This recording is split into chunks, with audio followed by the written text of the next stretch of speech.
के प्रोग्राम में आपको बीप लगाना पड़ेगा, आप लगा लीजिएगा बीप। लेकिन इन्होंने मुझे ये कहा कि तुम्हारे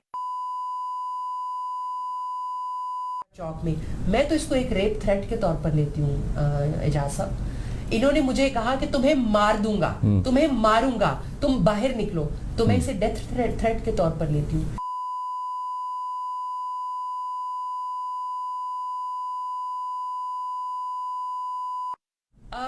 मैं आपके प्रोग्राम में बिल्कुल ये कन्फेस करती हूँ कि मैं कोई बहुत ज्यादा वो नहीं हूँ। मैं एक बड़े गर्म खून रखने वाली औरत हूँ। मुझे आप तो आपको लेनी पड़ेगी फिर उसके जवाब में। मैं खामोश नहीं, मैं अगला गाल दूसरा गाल आगे करने वालों में से नहीं हूँ। सॉरी अबाउट दिस, बट मैं नहीं हूँ। इन्होंने मुझे कहा,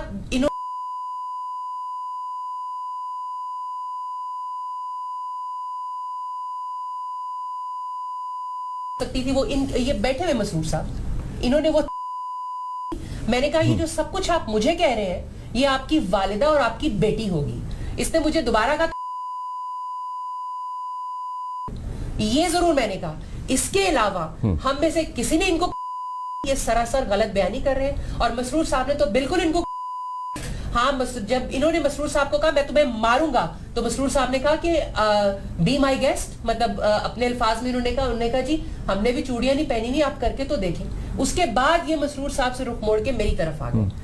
मैं हैरान हूं। और उसके बाद इन्होंने इनके अभी हुजैफा शाकिर साहब है, कोई हाफिज हुजैफा शाकिर है JUIF के, उन्होंने एक वीडियो रिलीज किया सोशल मीडिया पे। उन्होंने एग्जैक्टली ये लफ्ज इस्तेमाल किए। उन्होंने कहा कि जी गाली का जवाब हम गोली से देते हैं। और इन्होंने ये कहा JUIF के तमाम कारकुन ये मेरी बात नोट कर लें और इसके मुताबिक रद्द अमल करें। आप मुझे बताएं इसका क्या मतलब है? ओके, ठीक है, मैंने एक वक्फा लेना है, वक्फे के बाद वापस आते हैं, इसको एक और जाविये से भी देखते हैं। और ये बात दुरुस्त है कि मैंने हाफिज हमदुल्ला साहब को कहा था कि जी आप फ़ोन पे हमारे साथ रहें ताकि मैं दूसरी तरफ से भी मौक़िफ़ लूँ, लेकिन उन्होंने फ़ोन काट दिया मेरे प्रोड्यूसर को ये कहते हुए कि मैं जो है ना मज़ीद बात नहीं करना चाहता।